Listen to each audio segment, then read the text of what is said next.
magazine, niche magazines, like the Science of Mind magazine, the Daily Word, that sort of thing, the short um, essays. And we don't typically, when we leave school, think of what we write as essays, but they really are essays. The braided essay.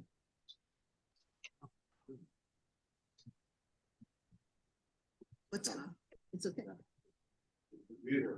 Oh, I think it's not on our screen. That's why it's somewhere else.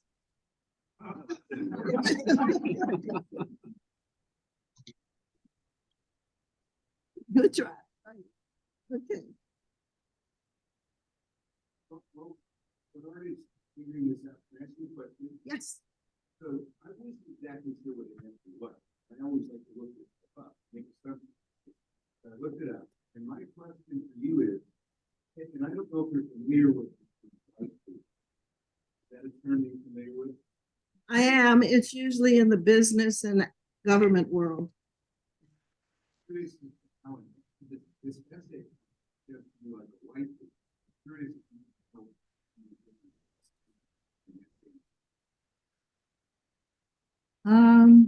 I don't know that there is a difference.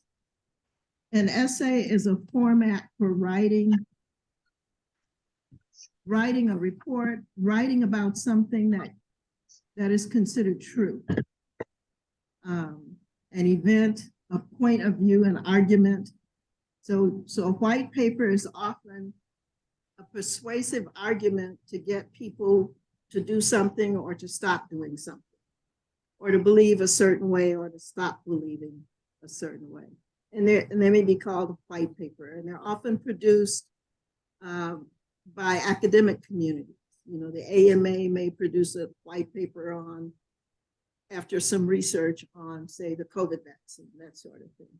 So it's really related to what I just said, those terms, but that one has been around for a while. It didn't throw me off. I think it was very relevant. Okay, so I'm going to keep talking, and you have in your hands what's up on the screen. I just feel for the folks who are trying to see this on the screen. A brief overview of creative nonfiction, just before we get to the braided essay. So, what do you, everybody raised their hand. So what can you tell me about, or most of you raised your hand. What can you tell me about what can you tell me about the characteristics of creative nonfiction? What makes it's nonfiction meaning what? It's true, right? You're writing about people that really lived or live. You're writing about events that actually occurred or are occurring, and settings and places that actually exist. You don't make those things up for creative nonfiction or for nonfiction in general, right? But what's the creative part of it? Yes, sir. The names, faces, locations, etc. may be changed to protect the music. Yes, they may be. And with creative nonfiction, you're really obliged to say that in your piece or in the preface or introduction to your piece. I made up this, and this to protect the innocent. Right? Yes, Gloria. Although it's factual, maybe you kind of like a story, narrative, more so factual. Exactly, and that's the number one. You might say 1A, one. That's the 1.1 definition. It uses, creative nonfiction uses the techniques of fiction. Yes.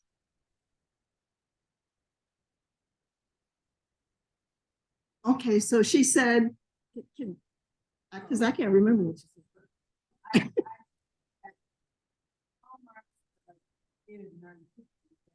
Although you were dealing with factual matters, it is written in such a way that it reads like a narrative, more like a story, rather than just right. Right, exactly. So it reads like a story. So you use scenes. Creative nonfiction essay will contain scenes. We'll have people doing stuff, going someplace, cooking, doing hair, talking in front of a group, walking down the street. I call this my James Baldwin character walk. Walking down the street while in deep contemplation over some problem, you know, or some issue they're going to solve. Okay. It also employs a variety of stylistic craft techniques, such as, well, scene is one. Let me turn this page here. So I'm reading from where I'm at here. Vivid scenes, strong character development. That is, the narrator may be in the essay, not only as a narrator, but you get to get a feel for how the narrator looks. Yes. I'm gonna move right up here. Thank you. Please keep reminding me to do that, right? Okay. True story. And let me backtrack. One of the giants in the creative nonfiction field today is a guy called Lee Gutman. And he says creative nonfiction is true stories told well. That's his tagline. True stories told well. Okay. The purpose: to inform, to persuade, to entertain. So most creative nonfiction pieces do some of all three of them. Some that deal with harder subjects you may not find them entertaining that much. They read more like stories than essays. You get a feel for all the stories, and they may be kind of heavyweight, dark, just as stories can be. Okay. Dialogue, creative nonfiction, and this is where you might make up stuff, right? Because if you're recalling something in a memoir is a form of creative nonfiction. If you're recalling something in the story that you're telling in your memoir, and you want to capture someone's speech, you may not have them with you, or it may not be written in your journal exactly what they said, but you capture the essence of what they said. Yes. So I'm going to go, I can understand it in the memoir because we do that, for instance, to guess what they might have said. I actually enjoy books written by Eric Larson, who does a lot of nonfiction, very well researched, pages and pages and pages of endnotes, but he puts in dialogue for people who are logged in and never met. What do you think about that? It happens all the time. It's okay. You're creating, he probably has something in his research that led him to form the dialogue exactly the way he thinks they said it, or he may use indirect dialogue, where you might say so-and-so said that he, you know what I mean? Rather than a quote, indirect dialogue. But dialogue, you see it all over the place. And we have time, I think, take a look at one essay where there's a measure of dialogue in it. This person was still kind of making it up, the dialogue part of it, but he was saying what his father said. My dad just told me, and so it's probably pretty accurate. Okay, was there another hand up on this side? Okay. Creative nonfiction essays contain a true story arc, just as your short stories do. No, that's on Okay. Right there. True story arc. Thank you so much. Okay. True story arc with a true plot line. You got your beginning, you've got your bell curve, you know, with the high points of the story here, and then you got your, you're going down toward the end of the story and wrapping it up. Creative nonfiction is that way as well. Strong narrative voice. Now that could be the voice of the author, strong narrative authorial voice, or the writer may give someone else in this true story the voice or the narration. And you can get pretty creative with that. A clear point of view and may show a high degree of experimentation. So here's an example of experimentation with voice, the strong narrative voice. There is a creative nonfiction story out there that's written in the voice of a man's cancer. Hi, I'm lymphoma. I'm John's lymphoma. It starts something like that. But he's really talking about a man going through cancer treatment. But instead of the man telling the story, the disease is telling the story. That kind of experimentation can go on and does go on with creative nonfiction writing. Okay, so it may cover a high degree of experimentation. Okay.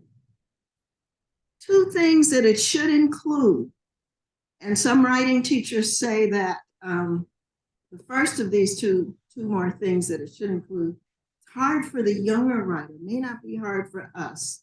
That is, creative nonfiction needs to include the interior voice, perspective, and insight of the author, even if the author's not in there as a person. What all of this means, what the story means, what's the impact of this story on people, on culture, on society, on the environment. What does it mean? What's the import beyond being a personal story? What is it? So it has to contain some reflection. And a lot of teachers who teach creative nonfiction say that they have a hard time with that aspect of it for the younger writer because they haven't experienced a whole lot. So what would help the younger writer, but not necessarily with that, maybe with that, is the next element that you must have with creative nonfiction, especially if what you're writing about is not completely personal. And it's probably true of just about every creative nonfiction essay. Research, because the facts, remember, this is a true story told well. So the facts have to be accurate. So if you're writing, as I am, about how one of the things that happened to me, or some insight that came to me during COVID, and how I'm coping with it, and the fires play a part of that. I've got to be accurate in what I say about the California fires. I've got to look up where they actually happened, how many people were affected by it, died, how many people were injured, lost their homes, how many acres, what that fire cost the taxpayer and the federal government, since they got involved as well. So I have to be pretty accurate in whatever I say about fires. And COVID is playing a part in this. So I have to be pretty accurate in what I say about COVID. So research is important, and accurate research is important, so that the facts of the story ring true. All of the facts of the story ring true. So, subgenres, here's another one of those terms, right? Subgenres of creative nonfiction. That CNF stands for creative nonfiction. Memoir, and that's the most popular, that's on everybody's mind when you think of nonfiction. memoir, but also biography and autobiography. Now, this book, which you may be familiar with, may have read because it was a bestseller, The Immortal Life of Henrietta Lacks, is creative nonfiction. That's what it is. A lot of research, and it is biography, right? Some extent, it's memoir. Why do I say that? Because the author is in the book.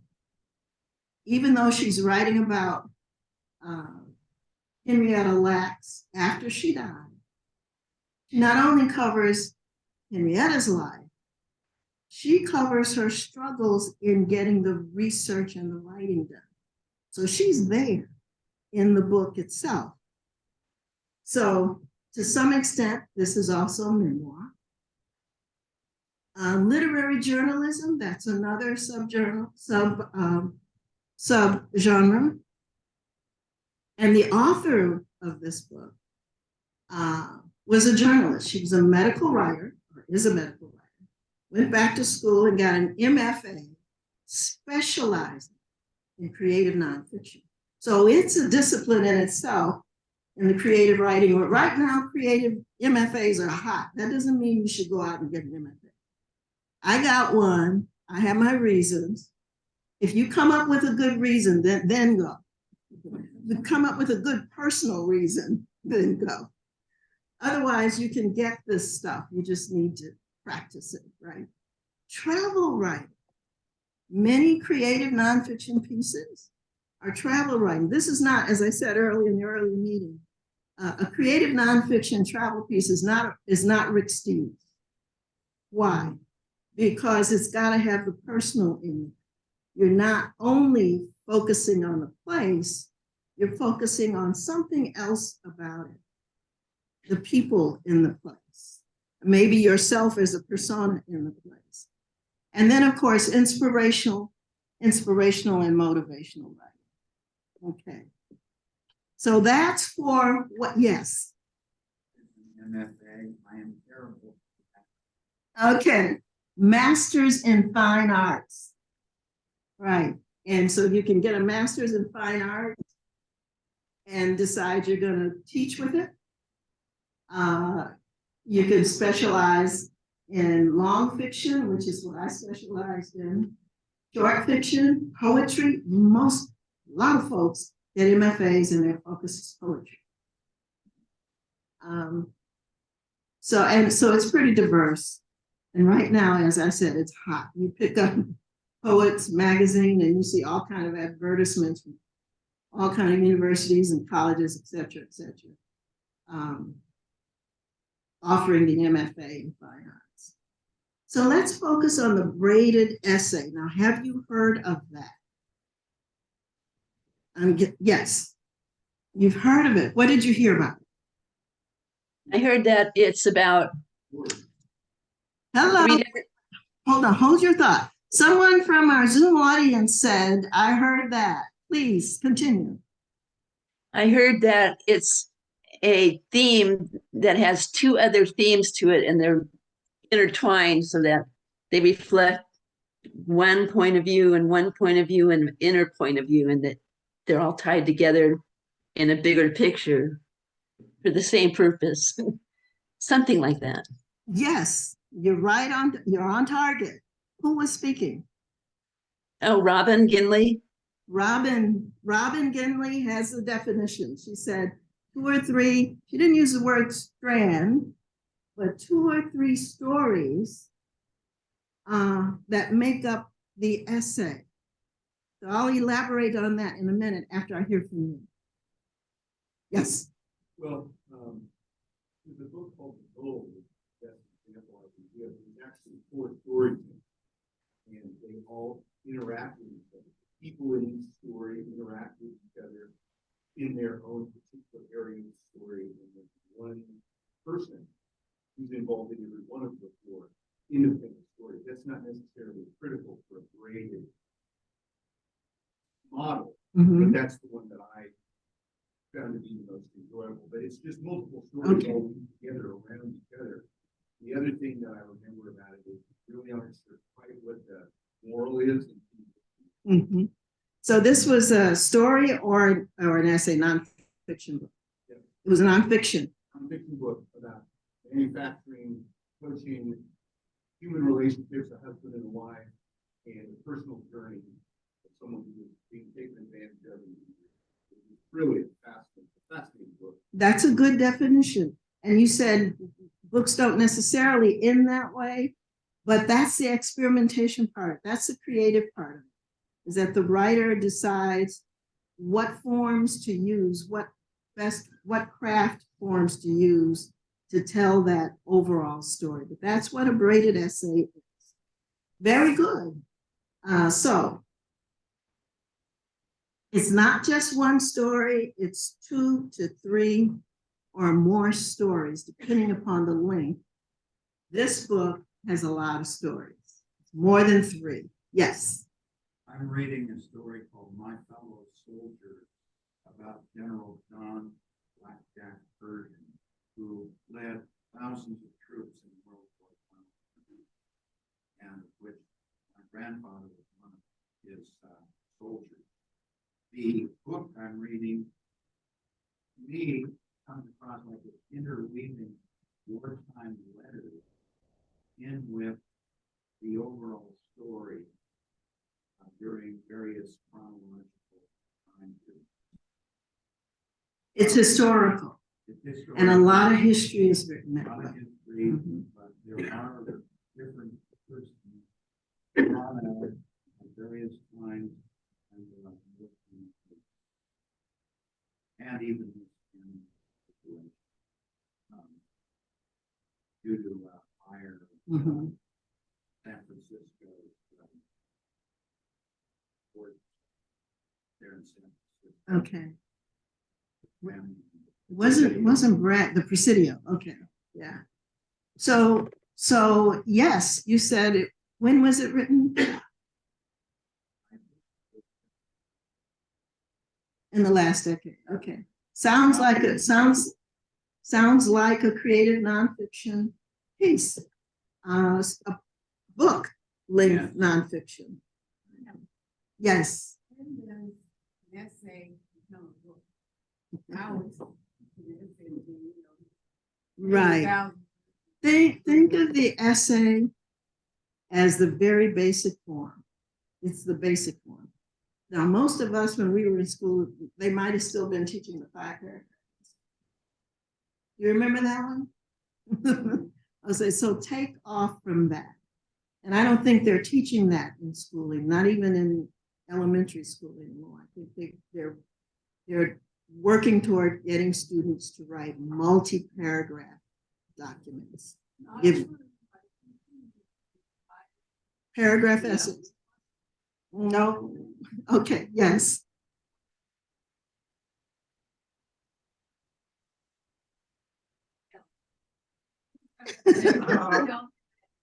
Right. Yeah, it's kind of fallen out of grace, way out of grace when you get to college. So your question is, when does it become a book? That depends on the subject and how much research you have to do. And in the case of braided essays, how many stories you put in her. And for the audience, the Zoom audience, I'm holding up, I don't know if you can see it because all I can see is my PowerPoint. The Immortal Life of Henrietta Lacks by Roberta Scott. And she has multiple braids in here. That's why it's called the braided essay. She not only talks about Henrietta's life, she talks about it before Henrietta was born, goes through her life way past her death, talks about her own saga or her own struggles in getting the research done and getting people to talk to her, interviewing. She did primary as well as secondary research. She gives the medical picture, but she also creates characters. That is, she shows the human side of the researchers as well. So there's a lot of stories in yes. So this question about when does it book fascinating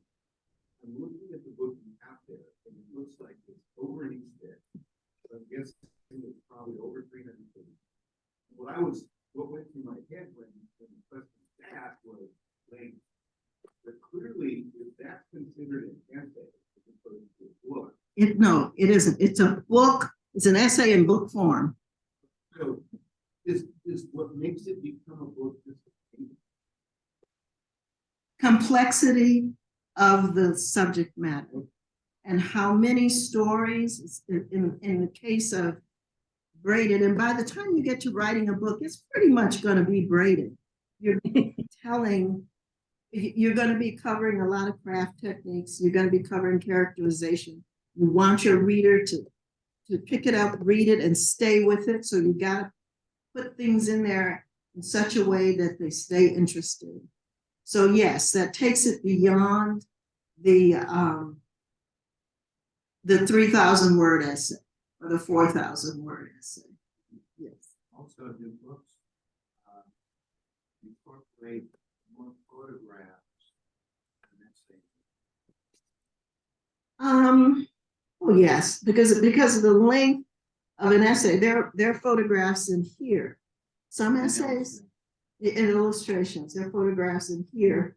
For most essays, unless it's a graphic essay, and that's a form of creative nonfiction as well, you might not have any essay, illustrations or photographs, unless it's graphic. And there is such a thing as the graphic creative nonfiction essay or piece, or by the time you get into magazines, they're calling them articles.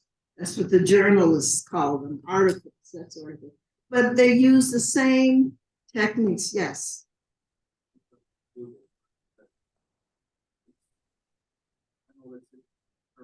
Literary subject from a limited or personal point of view. Doesn't say anything about size. Mm-hmm. Right, it really doesn't. So if you can think of it as the basic recipe, the essay is the recipe, the basic recipe, and it's got all of these things and these characteristics, and you expand out from there. Rosemary.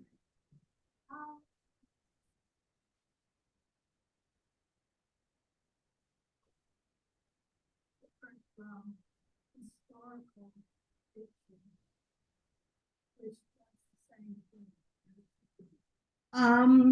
Historical fiction has a lot more fiction in it. You take, with creative nonfiction, you stay with the facts, and you don't embellish the facts.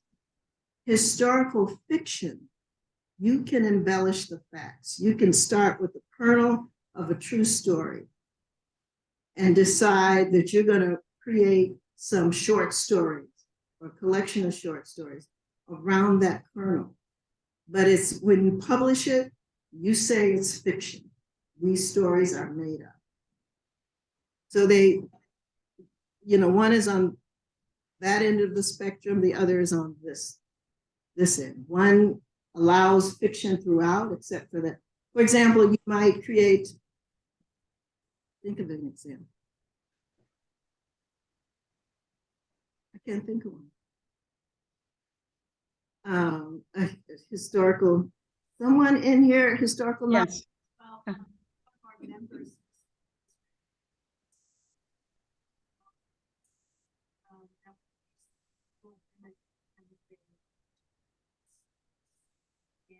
they were really their locations where they moved here and then were real. The times they did some real, but the rest of it is all fiction. Okay, yes, that's the difference. So you can take a period and set your characters in that period and write a historical novel around a period. You can take, here's an example. Oh, I wish I had done that. There's a children's book out that's no longer in print. It's called Zora and Me. And it's some adolescent girls who solve mysteries in their community. And one of them is named Zora, and it's built around Zora Neale Hurston. It's built around her life, and it's totally fiction. Totally fiction. Zora and Me. Okay, so the braided essay.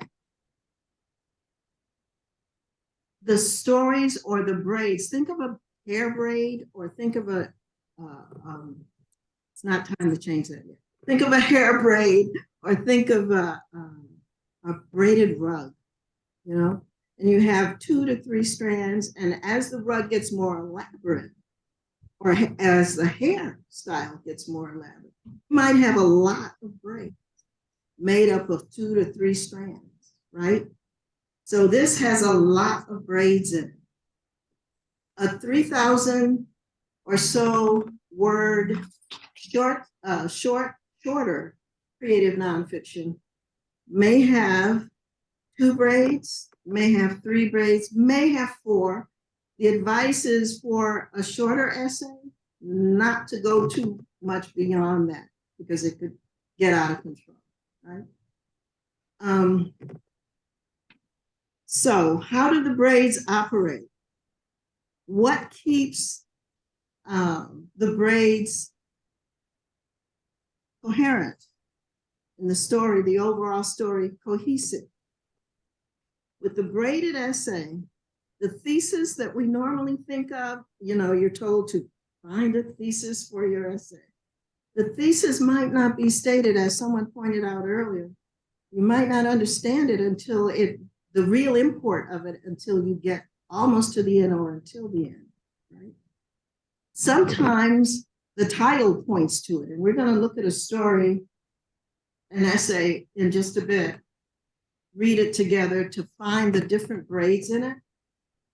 And we'll see how the title leads us to knowing what that's about, the title and the quote before it. This one's an easy one to pick apart. There are some that are a whole lot more difficult to pick apart. So the overall message may be implied or may not be stated explicitly until the end. How do we keep it apart? Here's how, and it has to do with formatting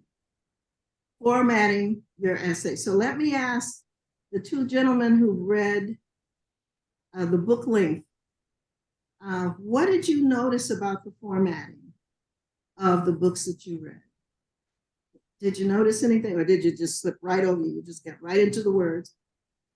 Yes. It was formatted like fiction book. Okay. I mean, it reminded me of the way a John Irving book was. Okay. I'm not sure if that's what you're asking. Right. How did I'm asking, what did it look like on the page? Yeah, How did you tell the stories apart? Oh, there was no visible delineation marks in the story. It was so well done.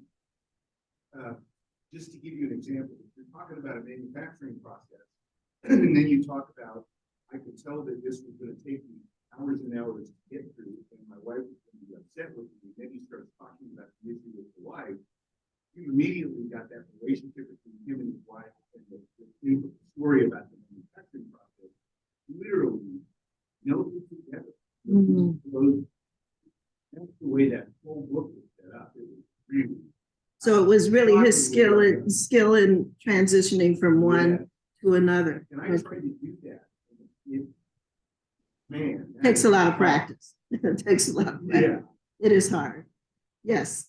The General John Blackjack Pershing book called My Fellow Soldiers. Some of the formatting started with character description, who he was, his family situation, some of his assignments, early days, like going to Mexico and looking for Pancho Villa. And before Pancho Villa became more of a threat, they actually held around. But later, with the politics, with America holding back from getting into World War I, the British and the French were embroiled over there, but we hadn't formed an army yet. Had to get Congress together on getting funding for it. training, how many thousand soldiers, Mhm. and then forming the American division and all of that. Finally going, all of these were chronologically Okay, and politically. okay, okay. So the format there with, I mean, you said chronologically, I'm seeing dates Over the years. over the years. I'm seeing dates, which is a legitimate way to divide or segment stories in a creative nonfiction essay. Right. Okay. Okay. So with the book, you've got chapters. This has chapters, but it also has what we're calling section headings. If you're doing just a straight shorter essay of 3 to say 5,000 words, and maybe 1,000 words and up, what you want to do is separate the stories using white space. That's one thing you would use. And you might add to that white space some symbols. What you're doing is you're signaling to the reader, okay, now I'm about to change direction here. So that when they see this new content, they're saying, okay, there's a reason why we've been programmed to know when we see white space on a manuscript that something different is a direction is about to change. So that you would use in a creative nonfiction essay. We're going to see some of that in the next handout that we give. You might also see some symbols like asterisks. For one of the travel essays that I didn't bring, but it's a long essay. It's closer to 5,000 words. The sections are named. This is a couple traveling through France, naming all the towns they go into. And you would think that the naming of the town and the text that follows it is describing the town. It isn't. It's describing their relationship. This is what happened. This is what we did. But it was really describing them, not the town. So you might use numbers. You could also use section headings. There's another creative nonfiction essay, pretty long, not book length. It's called Empathy. And the narrator is a medical actor. What she does is she makes a point in there saying, I get $9 an hour, pretending to be a patient so that medical students can learn to empathize with patients by listening to me play act having various ailments. But she writes this creative nonfiction piece by taking on the persona of several patients and giving them case numbers. So the section numbers are case numbers. So it reads like a medical record or a medical textbook, but within that, she gets in all of those things that we talked about earlier as characteristics of creative nonfiction: scene, character development, reflection. She reflects on the characters and what they're feeling. And she even describes what happens when she gets a medical student who really gets into the acting part of it and doesn't believe her. She says, such and such is hurting, such and such is happening with it. So that's one of the areas where you can be quite creative in keeping the braids apart in terms of the text on the page so that the reader doesn't get confused. Yes. In the general Pershing book, empathy was brought out with some of the sub-characters that were ambulance drivers and what they had to go through, the soldiers they met, and could have been even a bit of dialogue. Yes, well, he could do that. Dialogue, okay. Visual breaks, we covered that. Numbers, we covered that. And what you want to do is build the braids. Remember, you have a story arc.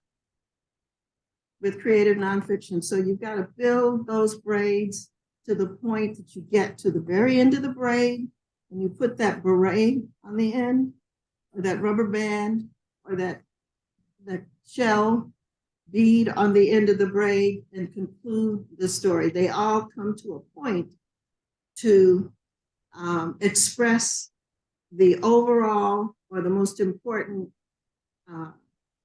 point that the author is making with the story.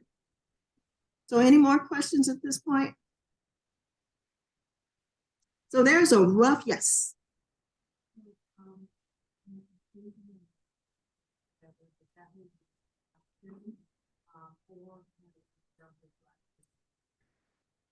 The one where it's,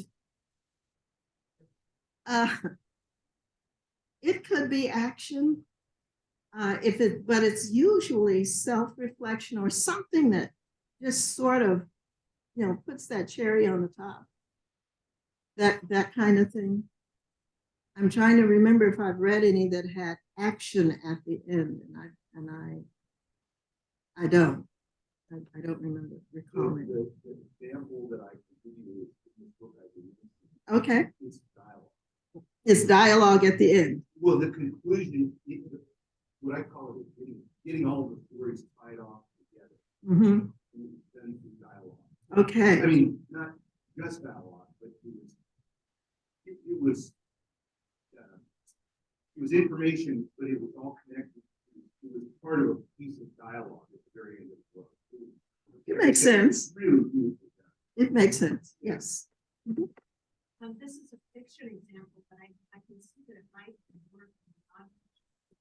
It's a book called There by Tommy French. I've heard of that one. Oh, yeah.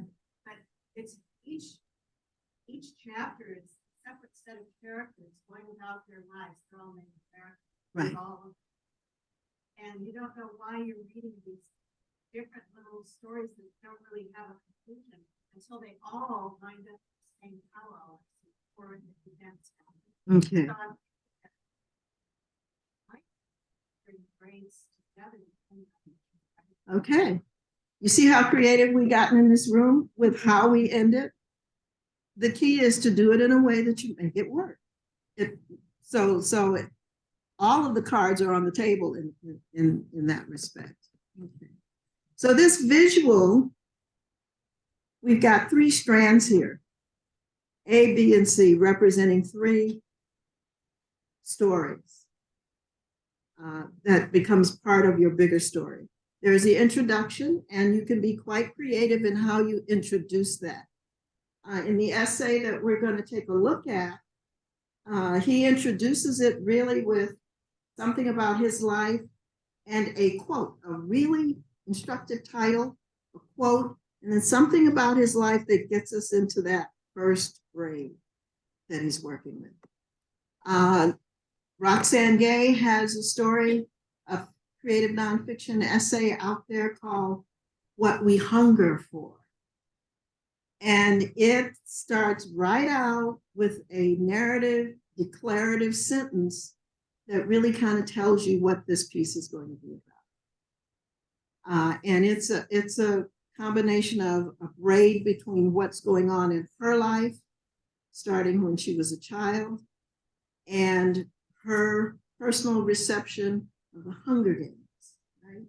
And so she weaves the story around those 2, an essay around those 2, that in places really read like a short story, but she's really talking about stuff that happened to her. What you do is you alternate in talking about the stories. You not only use those white space and asterisk symbols and that sort of thing when you're writing about it.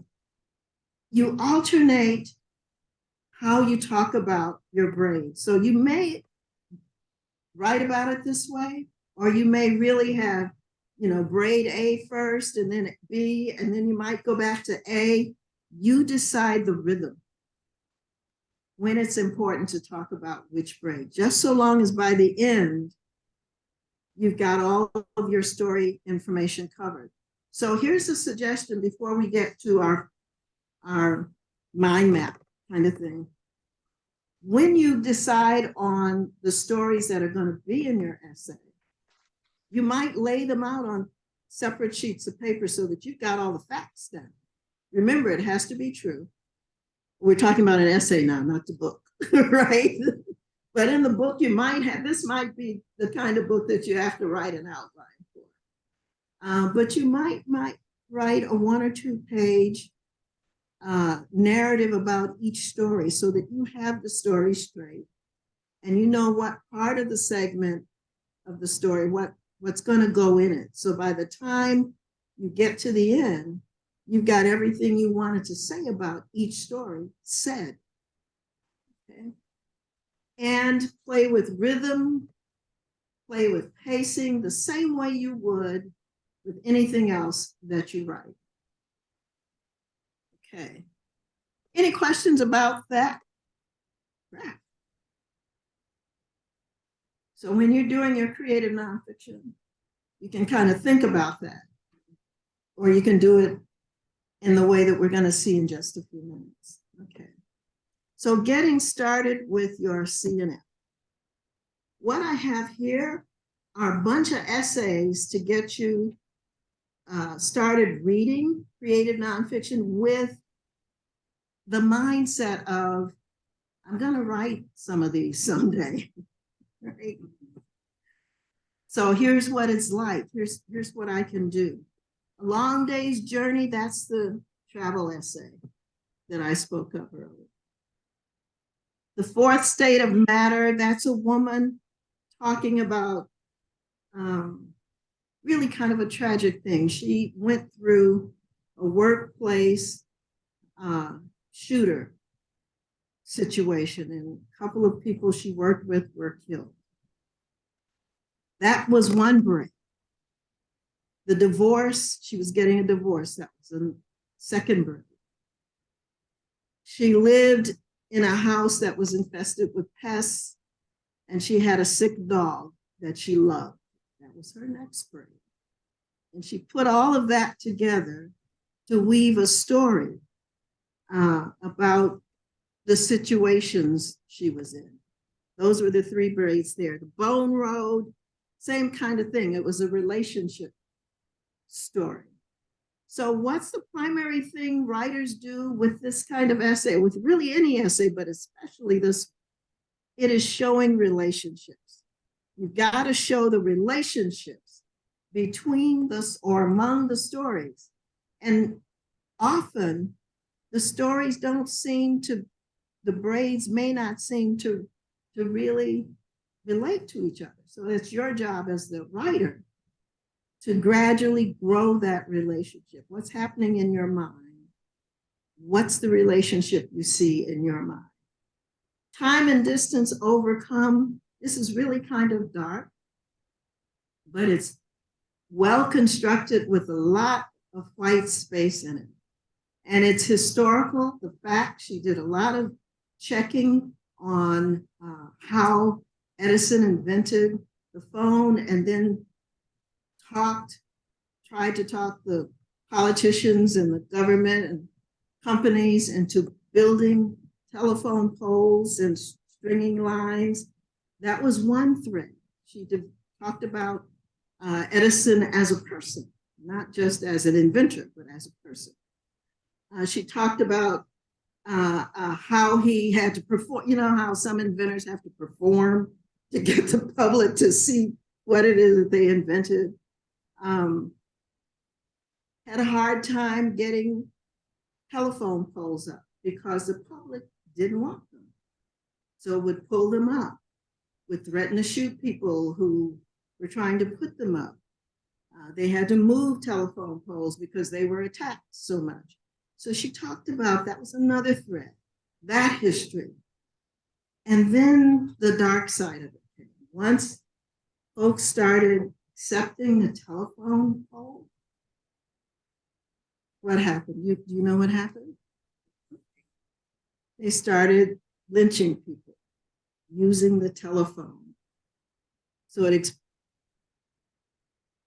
her point, when she got to the end, was that we have to reckon with this history before we can be redeemed. We've got to lay it out there and deal with it. So that's Time and Distance Overcome. It's pretty long, and it's part of a collection of essays called Notes from No Man's Land. Yes.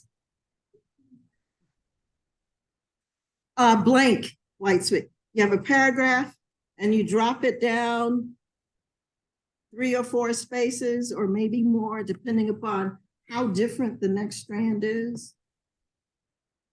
Okay. And the future may be bleak. Plant the tree and have the child anyway. That's the story we're going to take a look at. So you can kind of get a clue about what this is about by just by that title. But these are findable on the internet. And some of them are books, so you can find them, on Amazon or wherever, or the library, wherever you can go to the library and research their names. It's a good idea to just read a bunch of creative nonfiction essays to see how it fits into what you want for your writing life, how you want to take your writing life forward. Okay, so getting started. First thing I think you should do is read something. The next thing, do we all keep journals in here? We're writers. Writers' notebooks. You're standing in the line somewhere and you pull out a piece of paper, you see something and you jot it down and you have an opinion about it. So most of us have some scribblings or notes or something that have a lot of ideas on them that can become essays or books or poems or short stories. So the next, I would suggest looking in your notebook or your journal for 2 to 3 entries that seem perfect for a nonfiction, a creative nonfiction essay. And that's the one I'm writing. Kind of similar to, I was attracted to this because our overall emotion, our overall thought that we want to leave the reader with, oh, right? So you'll want to see, okay, what do I want to tell? How do these stories speak to me, or these entries speak to me as becoming one story? Do some writing and mind mapping. You do the mind mapping, right? How do you brainstorm for your writing? Mind map, clustering, outlines, jump up in the middle of the night because you had a flash dream. Okay, all right. I journal. Or you just being rhetorical? Both. Well, I use a flip chart. You use a flip chart, okay. And I can take multiple flip charts up around, so I don't have to do it based on. Okay, so that's what you do. I was really kind of saying, where's your repository of ideas? I've been writing journals since 1973. That's when I first recall writing. One that I kept, I still have it, right? And so that's the repository of ideas. Yes.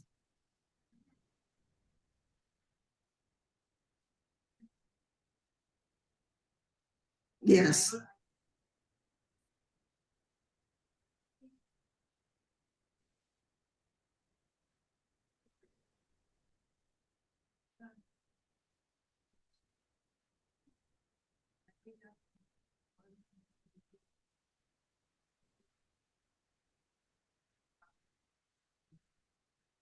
Okay.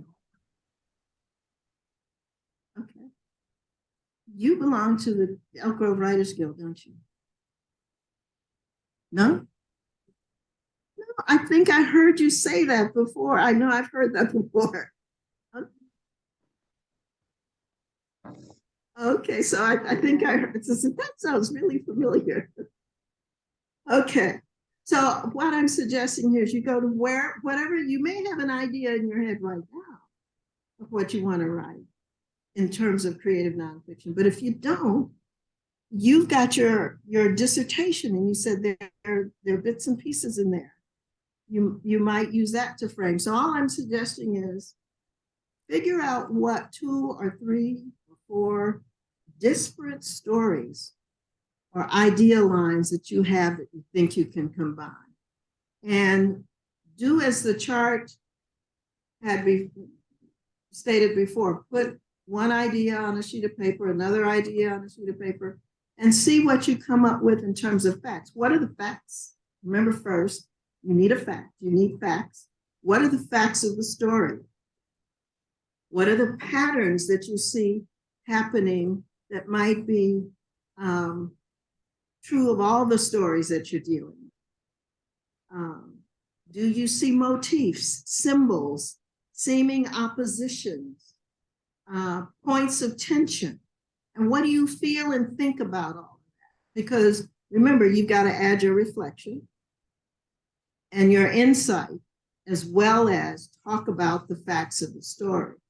So you've got to do more than say this happened and then this happened and then this happened. It's got to be more than that. Okay, so create a quick brainstorm or mind map using short phrases, action verbs, words that convey your emotions about each of those. And then, and here's our 5-minute, write quickly for 5 minutes. And when you feel you're ready to do that narrative, start writing down what's coming to you.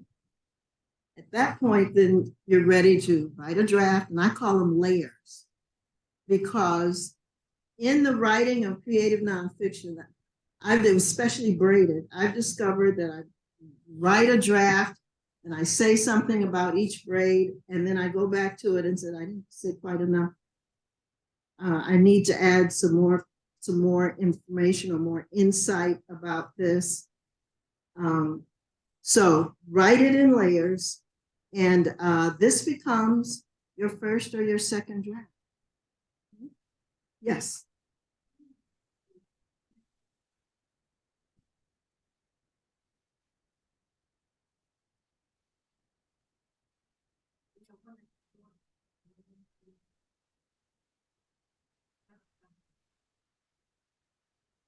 Yes, it's a factor, but you don't have to have them all the same. See what I'm saying? So you may be saying more about one braid than the other, but you need the arc for all of them. You need the arc for all of them. Let's take a look. Oh, and I have to apologize to the Zoom audience. I do not have, or do I? Maybe I do. I was thinking I did not have the essay we're about to do on. Bernard, I need some help.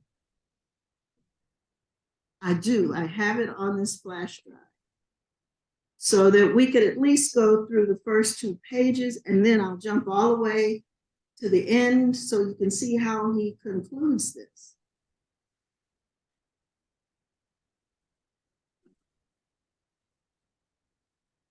I need to get, and it's this one, that one.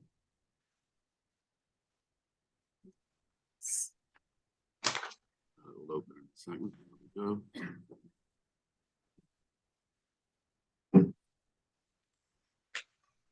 Okay. Okay, so you want to share this then as well? I do.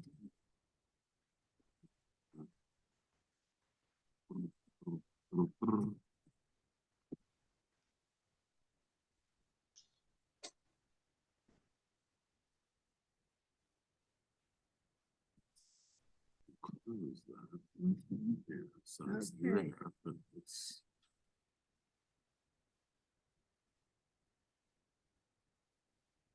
Let's go to Zoom.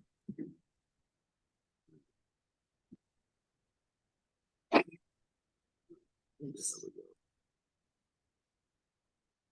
we go. Okay, so the Zoom audience, you can all see that now, right? Okay, so this is a creative nonfiction. Did you get one?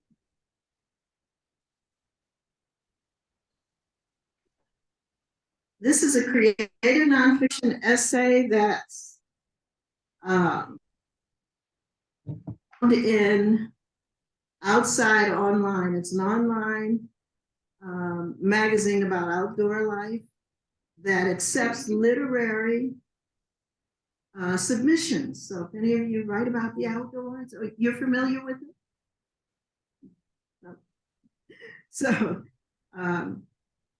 so if any of you write about the outdoors and want to write creative nonfiction, they accept essays for this journal. And it begins with the title that's instructive. The future may be bleak. Plant the tree and have the child anyway. And he has a quote here that really gives us further instruction or further insight about what this essay is about. All we can do is breathe the air of the period we live in, carry with us the special burdens of the time, and grow within those confines. That's just how things are. And that's one of my favorite writers, Haruki Murakami. So let's see how it starts. Remember, we're looking, oops, no. Can you still see that, Zoomers? Okay. Yeah. Okay, let me see.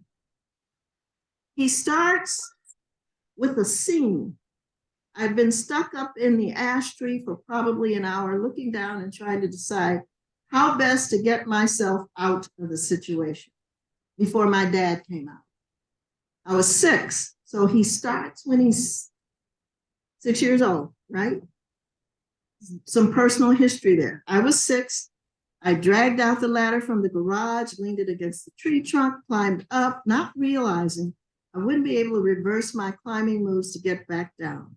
So there I was, half squatting in the crotch of the tree where its big trunk split in two before splitting into more branches, finally topping out at 35 feet above our grassy backyard. So he goes on like this for the next paragraph. He's still 6, but his mother says to his father, you know, please go get your son out of the tree or we'll have to start eating lasagna without him. Okay, remember he's 6. I imagine my dad had been sent out back that day by my mom, who was trying to finish cooking dinner. That's when she says that. So there we were.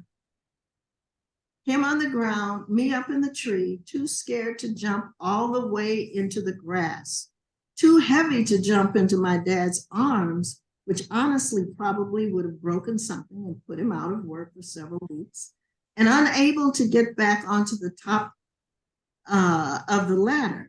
We threw ideas back and forth for a while, him moving the ladder out of the way, then putting it back, but I was frozen.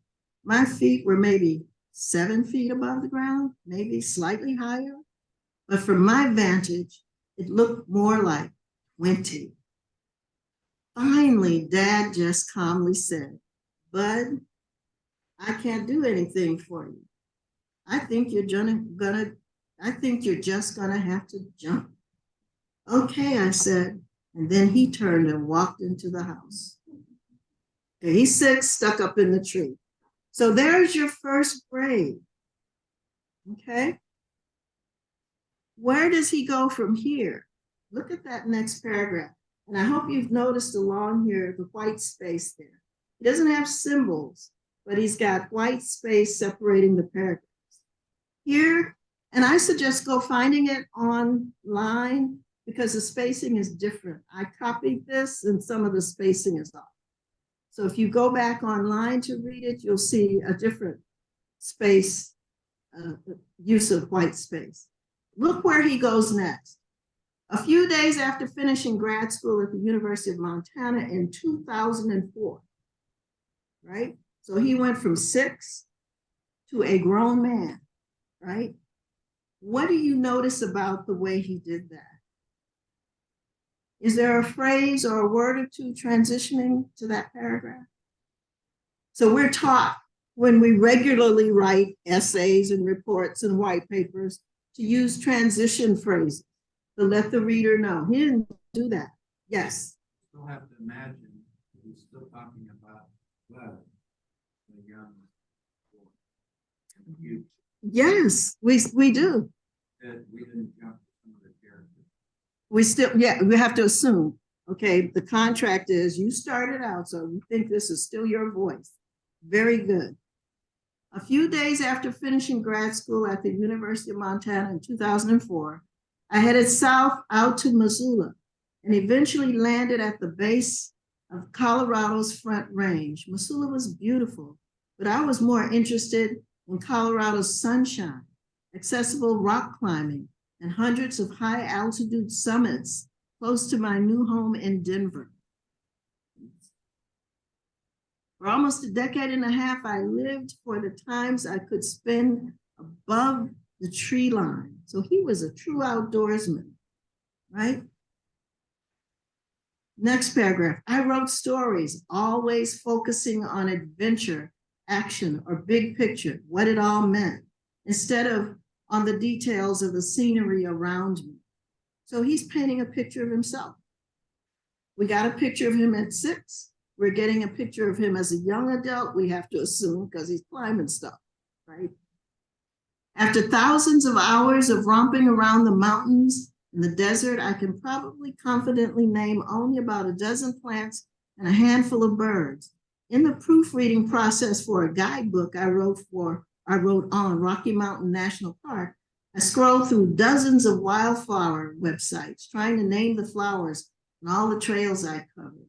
When an editor asked me to specify what types of evergreen trees were on the trail, looking back at my photos, I had to admit I couldn't 100% say whether they were lodgepole pines or Douglas firs. I'm just not much of a plant guy, I told myself. Okay, so now that's a plant. He's planting that thought. I wasn't too into plants or trees because later he's going to do a braid about trees. Okay, now he jumps when he was 6, and then it was 2004. Now, in August 2020, 18 years after I left my childhood home to live out west, Iowans learned a new weather term when something called a derecho ripped through the central part of the state, causing 7.5 billion in damage. The Washington Post, in an effort to explain this fast-moving beeline of severe thunderstorms, cited a definition of derecho that said it must produce continuous or intermittent damage along a path at least 60 miles wide and 400 miles long with frequent gusts, blah, blah, blah. Quote, that's a quote. What else is it? It's a fact, right? So you can see from that, and you can also see from the paragraph above the names of the plants that he had to do some research to get that in there so that the plants ring true to anybody who's a plant lover reading that would say, okay, that's accurate, you know. So he's back in Iowa, my parents' hometown, Marshalltown, Iowa, still recovering from a 2018 tornado. So now he's dealing with weather. What was his title? The future may be, right? And what did the quote say? All we can do is breathe the air of the period. So he's really honing in on what did I mean by concluding all of that? Okay.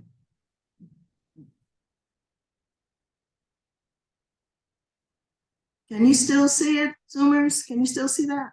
Yeah. I wasn't trying to reduce it. I'm just trying to get the page up.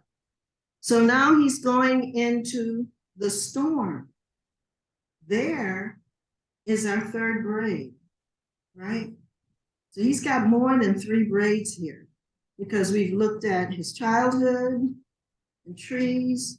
We've looked at his going back to school. Now we're looking at the weather itself, right?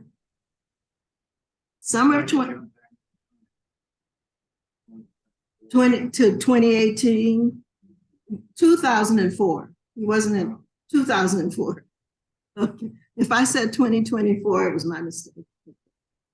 Summer of 2020, I returned to Missoula just weeks after the derecho. My wife and I closed a house there.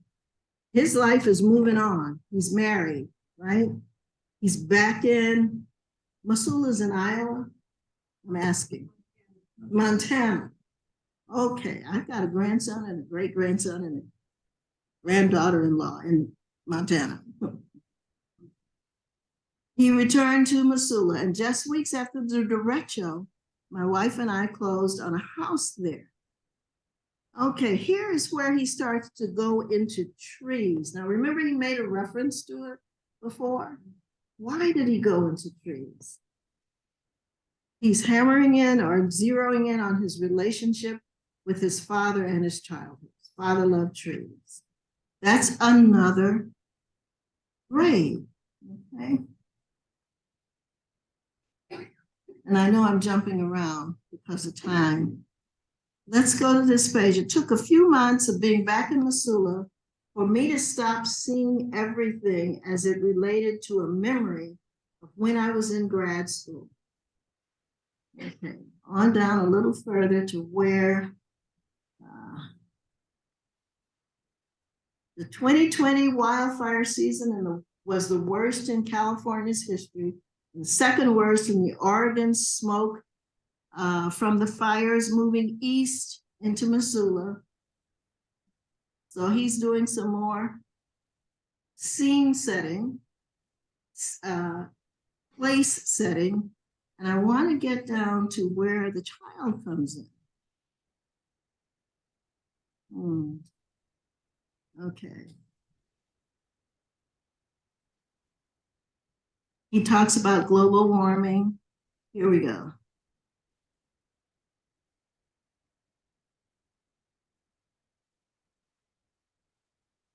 Okay, cut down a tree. Here we go.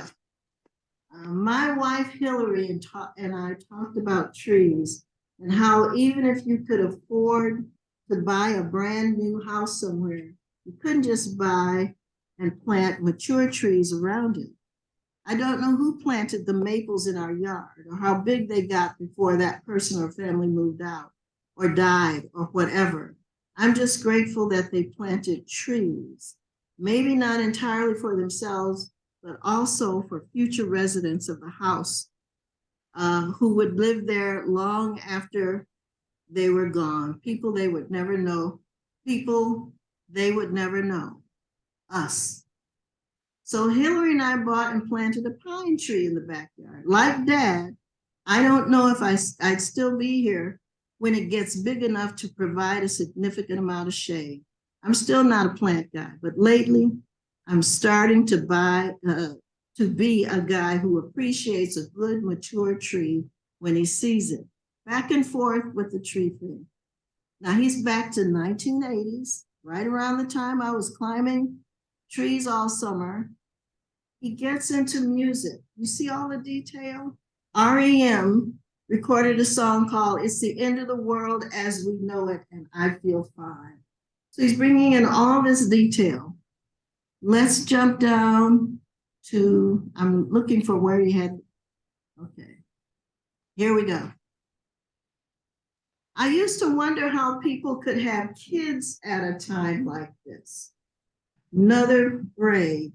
And then I would wonder how long people had been saying things like, how could people have kids at a time like this? It seems like society essentially has always been going through some of that. Okay. Maybe in the past, when the news traveled at a much slower pace, it was easier to blissfully forget about everything for a while and focus on what was right in front of you.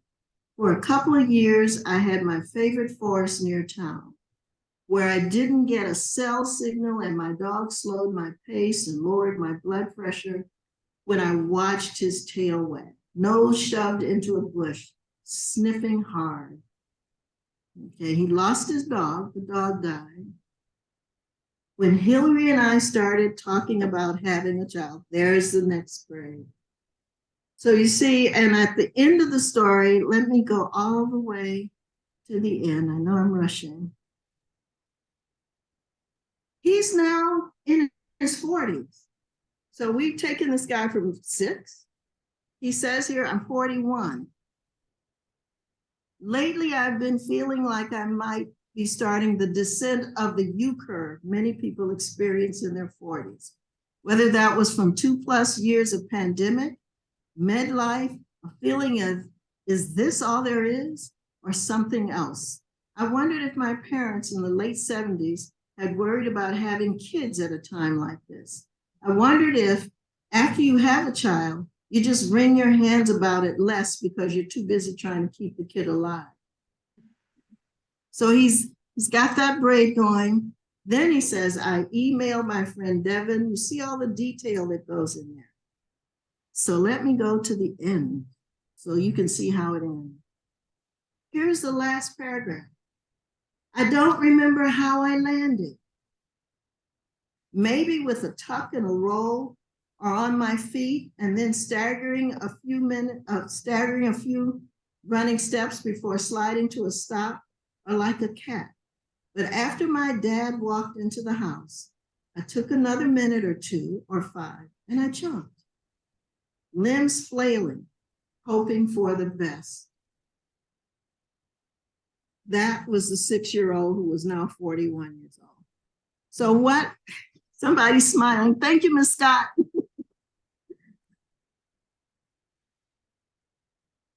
The idea is he got it all back together by the time he got to the end. We went to Missoula, we went to Iowa, we were in Colorado, we were in grad school, we loved trees, we were outdoorsy. We didn't start liking trees really thinking about them until we were an adult. We just liked to climb them as a child. So that's a happy story that gives us hope. Yeah, times are hard, but live life and have babies and grow trees, right? All of that birth stuff.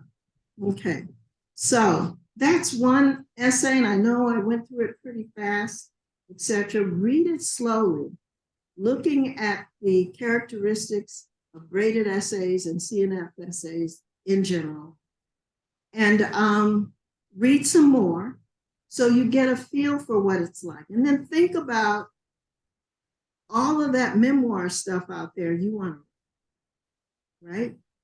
What are the stories and incidents and things around that central event or central feeling that you want to write about? So I'm writing one right now. The title is going to change, but right now the title is An Introvert Contemplates the End Times. Don't laugh at me. Okay, so it's similar, it comes out hopefully at the end, and I've written several drafts. I'm not happy with it, so I still got to work on it. But one of the strands is, of course, COVID. Another strand, California fires. Another strand is, oh Lord, what am I going to do? And so I said, okay, I'm going to church. And it's Zoom time. And I discover on a Sunday that, oh, I can go to church anywhere because a lot of them are on Zoom. And just so long as I'm not interfering, I can join. So I go back to visit 3 churches that day. It happens on one day. The setting and the time is one day, September 14th, 2020. And that's what it's about. So I'm layering all those braids in. So think, and I'm hoping to get it sold somewhere. You know, I'm hoping somebody will want to read that perspective. And the perspective is similar to his. That's why I was attracted to this essay. He said, okay, it's the end of the world, but be happy in it. Any additional comments and questions? Yes. I like the way you made us imagine the structure of the story. You might have been reading a book or reading through an article, but you didn't break it down like you tend to do here with the weaving pattern, level of detail, things of this nature. us think or jump around a little bit, the things on parallel that maybe happen in timelines politically. But all these layered things happen, and how it kind of makes us think more confidently. When you read, one of the things, since we're all writers in this room, you might want to read with an eye, something writing teachers call reading like a writer. You're not just reading for pleasure or for the kind of information you may also be reading for is, how did he do that? How does she do that? How does she pull off that particular writing technique there? What is the technique? So you want to spend a little bit of your reading time analyzing the craft of what you read. And that helps a lot. Helps a lot. Yes.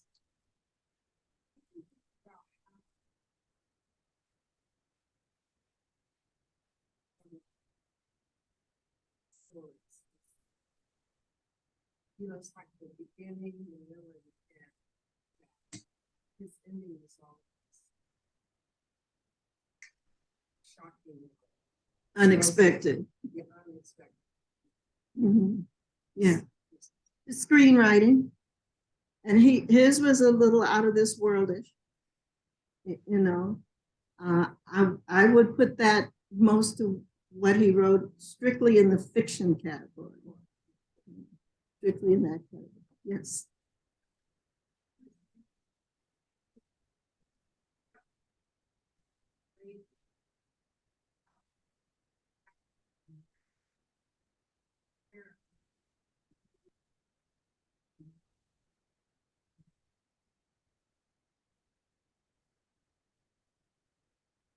And that's the trick, making that work that way. And that's where I am with the piece I just described, is making it work together in a braided. Yes, ma'am.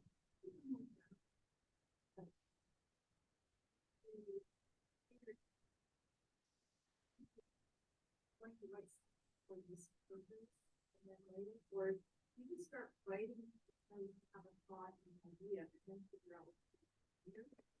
Both. With the novel I wrote, I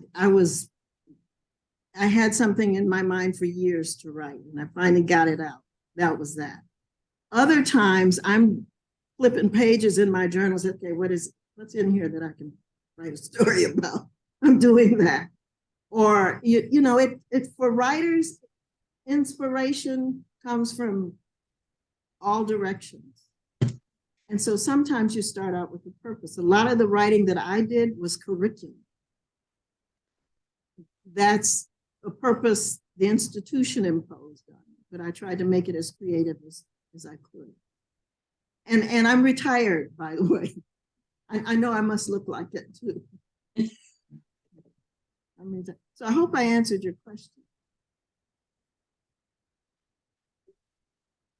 Yes, I've got, yeah. The fishing is the issue. But I've got two that I'm working on actively right now. And any of the rest of you like that? Yes. Oh, yeah, I'm interested in that. This is the first time I'm actually trying to write something once. And I'm trying to figure out how to manage my time. You do it like one day this and another day that. Just keep your mind focused on what the word is. Yes, I have a friend who says she's always writing on three things at a time. So when she hits a pause on one, she doesn't know which way she's going to go with it, the so-called block. She'll pick up another one. And she toggles back and forth till she gets them done. And I've tried that. And that's kind of what I'm doing now. But the two that I'm doing now are related in the sense that they're both memoirs. So that makes it a little bit easier. And they're both braided. One is book level, book length, and the other is the essay. Yes. So, can you give us a little bit of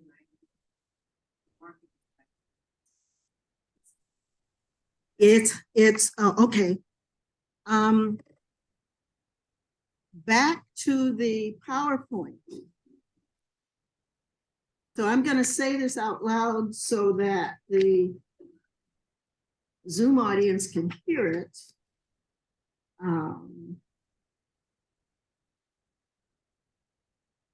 At the bottom of page 6, and I can send this PowerPoint to the Zoom audience.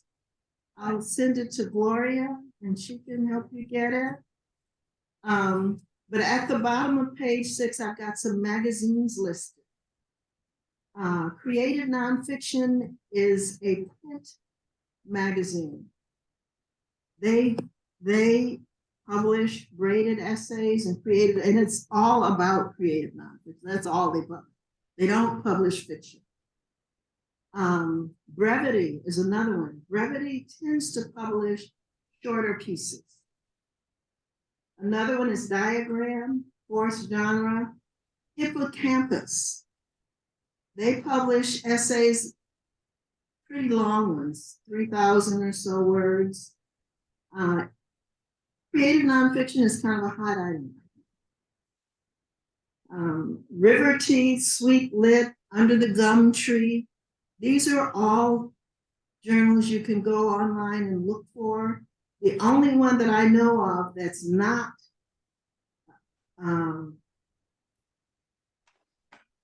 strictly online is Creative Nonfiction. But Creative Nonfiction has a short, they call it short takes. I subscribe to it. They send me short stories, short creative essays once a week that somebody submitted to them. And they call them Sunday short takes. So that's a good way to get acquainted with the genre as well, is to sign up for their Sunday short takes. So you can type in all of these magazine names into your Google and the URLs will come up and you can subscribe to whatever you want to. But Creative Nonfiction Magazine, 2 books. I think I've got some books listed on the PowerPoint. The Art of Creative Nonfiction, Lee Gutkin. He is the one who founded Creative Nonfiction Magazine. In fact, the best creative nonfiction, again by Lee Gutkin, and then there's, I didn't include it on here, but Denty Moore. Denty Moore also has creative nonfiction, a book about writing creative nonfiction. And then A Braided Heart, Essays on Writing and Form by Brenda Miller. And a book with an interesting title called Tell It Slant. Tell the story, but tell it slant. You know, and that's also by Brenda Miller and Suzanne Paola. Now, 2 things. One I should have put on here and I didn't put on here. All of the Los Rios community colleges, Sac City, Cosumnes River, Folsom Lake, American River, all have a 1 semester long, 3-unit creative nonfiction writing class. So you really want to get in and don't want to do this by yourself at home, burning the midnight oil, getting up at 3 a.m. when the rest of the family is sleeping, the dog is sleeping, all of that, you know, and going at it by yourself with a book, which is fine. But if you want company, that's one way to do it. And you want instruction, that's one way to do it. And it's pretty cost effective. And by the way, American River College has a certificate in publishing. They really are focusing on how do you publish your own magazine. That's really what they have a certificate in. So that's one thing to keep in mind. The other is this. All of the libraries at those colleges I know have research classes where they teach you how to research your topics. What's the best methodology? How to evaluate the information you find on the internet. Remember, this is the misinformation. And one of the reasons I think is because people don't know how to judge or evaluate the veracity or the credibility of what they're reading. Often I had problems with that with my students, saying this kind of website is not good, go here, you know. And on QT, teachers don't even like Wikipedia. So you sneak and do that. And a lot of us, that's where we get our information. Right? So those two things I think would help you with the information, getting the research part of it. If you would take, and I took the research class, but it was so many years ago. I think I need to take it again. That's when I found out that there was a website called Urban Myths. What's it? No. Yeah, myths, where it listed a lot of the urban myths we hear. And people could join it and send that stuff out, you know, and create mischief. Urban legends, that's the word of it. Urban legends, yes. Okay, we're about out of time. Are there any further questions or comments? Yes, were you? No? Yes.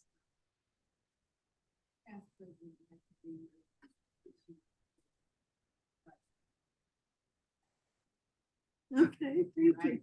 Okay, thank you.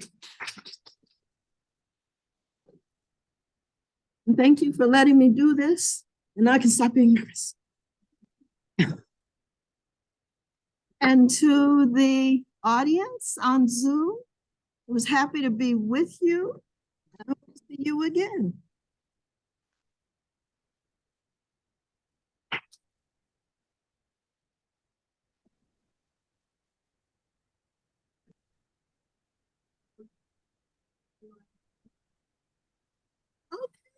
You. Flash fiction. I could take your files and I can put them on our website, so. they just- You can, you know what the two are. Uh-huh.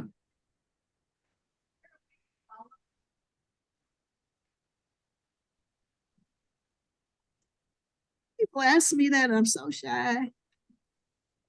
I'm on Facebook and LinkedIn. Yep. Yes, I am. I need to do something with that, though, I know.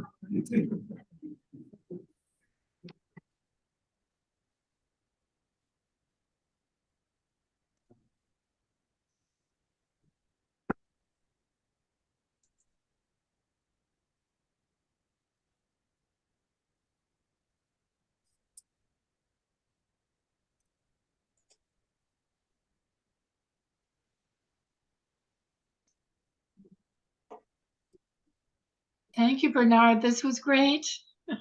Thank you. Can you hear me? Yes, thank you. I think it's over. Thank you. Please put this on the website. Okay. So Bernard is putting the handouts up on your website. Thank you. Thank you. Thank See you. Okay. A lot to learn here, a lot to learn. I want to thank everyone who attended in person and online. And again, our expert speaker today. Hope to see many of you at our next meeting.